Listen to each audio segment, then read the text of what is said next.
actually intervene on the consignment. And the best way to intervene is when the goods are in the country of supply. Still in Japan? It's Japan. Yes. At that time, you have not undergone any cost. You have not undergone any cost of shipping. You have not undergone any cost of handling of the consignment. Yeah, all that. Okay. So at that point, our inspection companies inspect the goods, and if they conform to the Kenyan standard and regulations, they issue the supplier with a document we call certificate of conformity.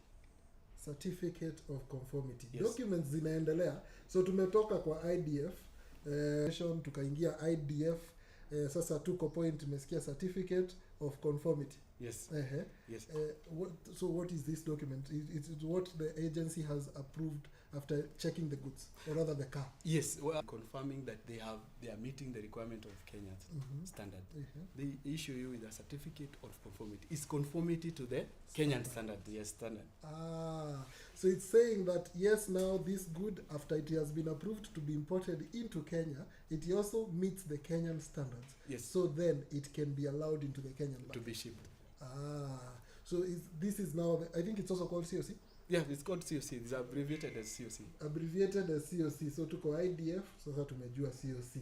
Please go on. Mimi nataka sasa leo tukitoka hapa, tunaweza tuanze kutafuta supplier leo. Aside, if they inspect these goods and found that they are not conforming to the Kenyan standard, they will give a report.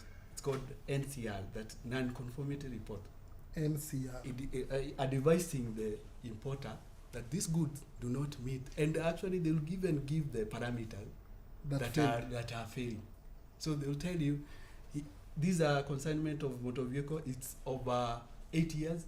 It cannot be shipped into Kenya, because in Kenya, there's a regulation that the vehicle must be below 8 years. Where does that regulation come from? I know we are digressing into the cars, but you have just brought it out. 8 years. Unajua kila mtu anapenda gari. Kila mtu anapenda. So these are contained in a standard, and I would like Kenyans to take some time and come to Kenya Bureau of Standard. We have a library full of Kenyan standards. Yeah. So like for motor vehicle, the applicable standard for motor vehicles, it's called KS 1515. Yes. So that is the standard that has the reason as to why the 8 years. Yes, it has two main parameters that are very interesting. One is the vehicle has to be less than 8 years, and two, all vehicles being driven in our Kenyan roads must be right-hand drive. Dereva anakaanga pande ya right. Yeah, it's true. Yes. So this is also in the standard. Yeah, this is the standard. This is why you and to bring order into, you can imagine if you were to allow vehicles that are right hand, left hand. So ingine dereva kwa hii side, ingine anataka kutani hii side. You see, makanga kwa the other side. Exactly. Yeah. Matatu, you can see like now matatu. Yes. From the road infrastructure, matatu inakuwekanga kando ya barabara. So if the driver utashuka pande ya barabara sasa wewe. Exactly. Yes. Okay, so now we have a COC. Now we've gotten the COC. Yes. Now when you get that COC, it's a green light that you can ship those goods into Kenya. So your supplier identify a shipping line. The supplier, bado. Yes. Okay. The responsibility of the supplier. Identify as of course now you entered into a contract. Mnaongea. Mnaongea. Yes. Sasa unamharakisha. Yes. Sababu nimesikia hizo goods and the other thing is once we issue a certificate of conformity, we normally send that COC to the supplier, and the supplier can send that document to you. Okay. So it's a document that you'll be having. So with that document, you are able now to the supplier can take the goods to the shipping line. Of course, having the shipping container. Yes. For motor vehicles are shipped. They are driven into the vessel. Yes. So unaambia weka gari kwa vessel, then you identify the vessel. Okay. And you also get the name of the vessel. Okay. So you get another document we call the bill of lading. Bill of landing. BL. Yes. Sasa tumetoka IDF, tumeingia COC, sasa tuko kwa bill of landing. Bill of landing. So what is this bill of landing? It is a document showing that the vehicle has been shipped into a certain shipping line. There are major shipping lines in the world. Mm-hmm. These are Maersk Mm-hmm. shipping line, Mediterranean shipping line. Yes. So it has been handed over to the shipping line. The custody now Is to is the with, shipping is line. with the shipping line. Uh-huh. Your vehicle iko Mhm. kwa shipping line. Okay. Now to be shipped into Kenya.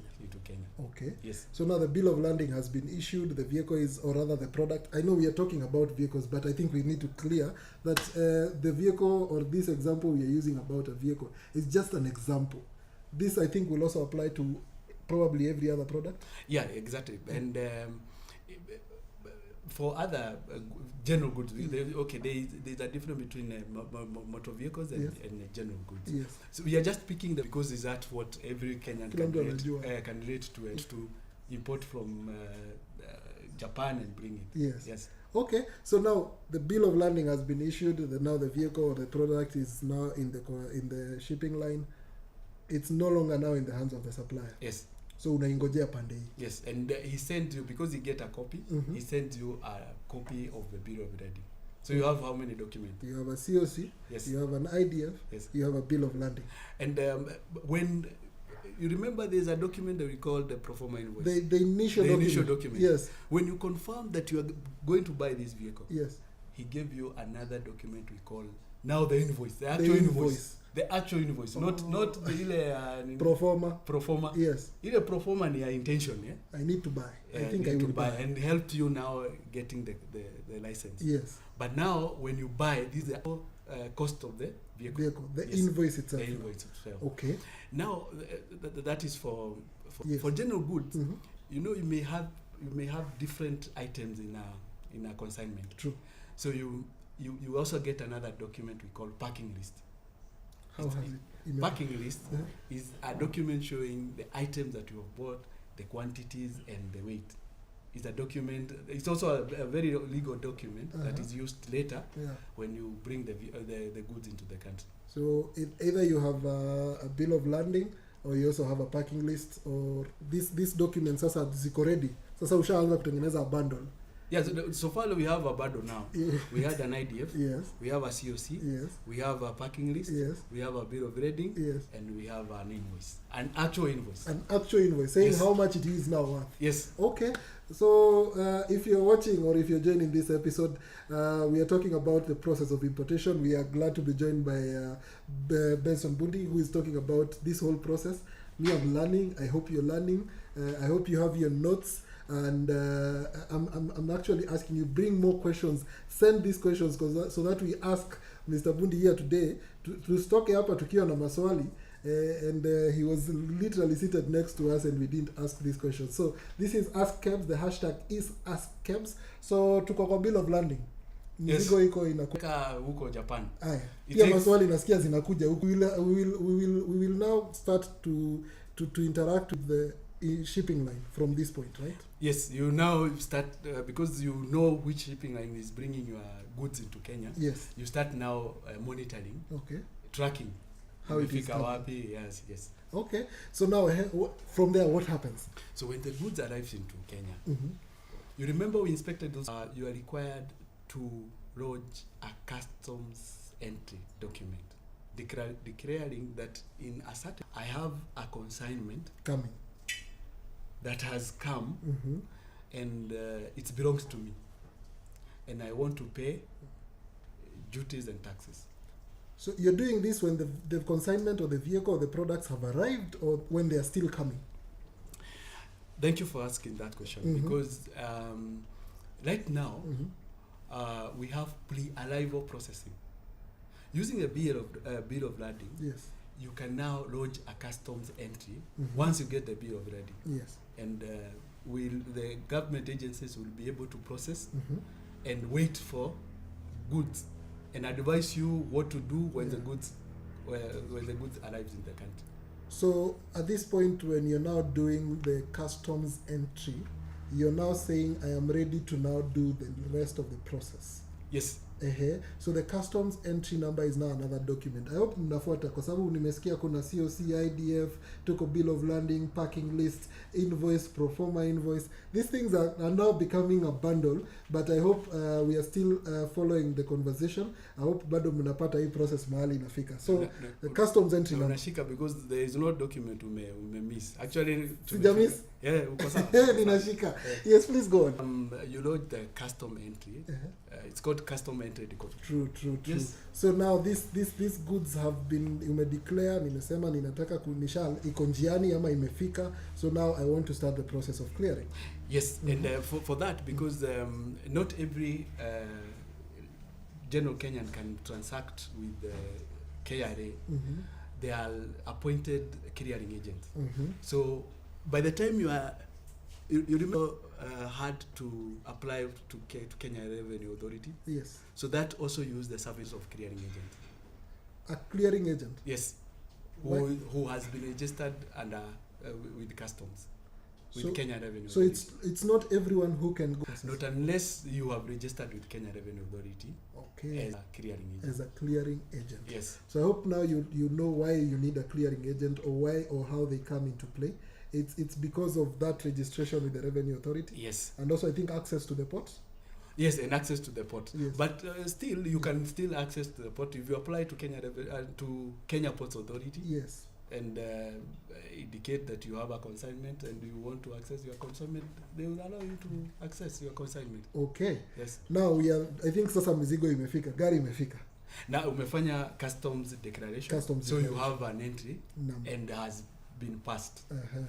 So if the entry has been passed, and you see the entry passes after you have declared that I have a car that is this model, this year, and duties have been tabulated, and it has been found that this is the correct duties that you are supposed to pay, so they pass. Okay. And it's a very straightforward process. Once the customs passes an entry, yes, it allows other government agencies now to intervene on the consignment. Okay. Yes, and that is where the KEBS kicks in. Okay.